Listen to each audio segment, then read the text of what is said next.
I just came back from Bangladesh, which had its first free and fair elections in nearly 2 decades, thanks in large part to a student protest movement that kicked off about a year and a half ago. Now, those Gen Z protesters voted in their very first democratic elections, but many of them say that the revolution that they kicked off is still a work in progress.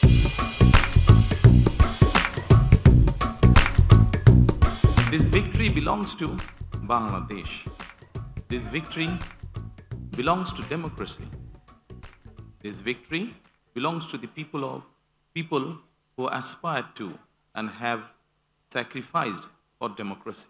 This is Tariq Rahman, who was elected prime minister after those protests forced his longtime predecessor, Prime Minister Sheikh Hasina, to flee the country. The protests started in opposition to a civil service jobs quota, but they quickly expanded to protest the repressive government of Sheikh Hasina. She then ordered a security services crackdown, and some 1,400 protesters were killed, according to the UN. 18 months ago, this campus, the University of Dhaka, was the scene of violent clashes between Sheikh Hasina's government and student protesters. আসলে আমরা শুধু আমাদের দেশের প্রতি ভালোবাসা, আমাদের সাহস এবং ন্যায়ের প্রতি আমাদের যেই কমিটমেন্ট, আমরা ন্যায়ের একটা দেশ চাই, একটা ইনসাফের দেশ চাই, ওই জায়গাটা থেকেই মূলত আমরা রাস্তায় দাঁড়িয়ে থাকতে পেরেছিলাম আসলে।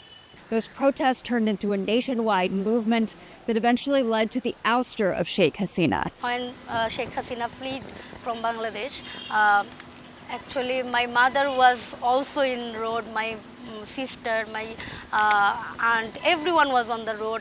We actually saw hope. Now, these protests were led by students, and after they were over, some of those students went on to found a new political party, the National Citizen Party, that was meant to bring the ideals of the revolution into government itself and a political party there. I went to Bangladesh to cover this election because I was curious to see if the student movement could translate their power in the streets into real change within the government in Bangladesh, especially since Gen Z voters make up about a third of all registered voters in Bangladesh. And what I found was a mixed picture. The National Citizen Party, this party that was formed out of the student protests, won only 6 seats in the election out of 300 that were contested.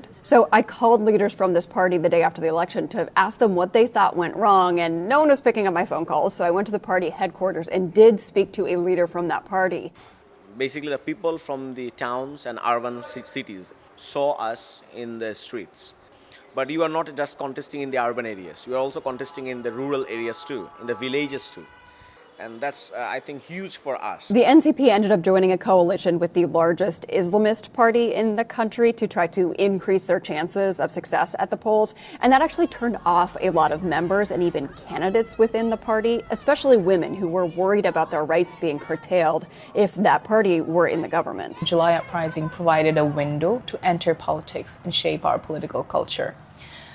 But when NCP aligned with the old political forces, I struggled to see how a new political culture could genuinely thrive within that framework. Tasneem Jara, this former NCP leader, decided to run as an independent candidate after this coalition was formed. And in the end, the Bangladesh Nationalist Party, one of 2 major legacy parties in Bangladesh, ended up winning a 2/3 majority in parliament. আমার কাছে same ফিলিংটাই হতো, মানে একটা নতুন কিছু হতে পারতো, এখন আমার কাছে মনে হচ্ছে সেটা আরো 15 বছর 20 বছর পিছিয়ে গেছে. The new prime minister is the son of a former prime minister. So while this is a new chapter in Bangladeshi politics, it is also the continuation of a very long political dynasty. Do you think the revolution has failed? No, I don't think July revolution was totally failed. It broke 15 years of কি বলে স্বৈর শাসক যেটা, তো I don't think it failed totally. Is it a work in progress? Yeah. The other big winner in the election was Jamaat-e-Islami, this Islamist party, which won its most seats in power ever after effective exile for about 17 years. Some young protest leaders were disappointed by this, but others saw the student protest movement as actually having been a success, right? So they chased Sheikh Hasina out of the country and they forced elections which ended up being free and fair. I'm hopeful. Let's see.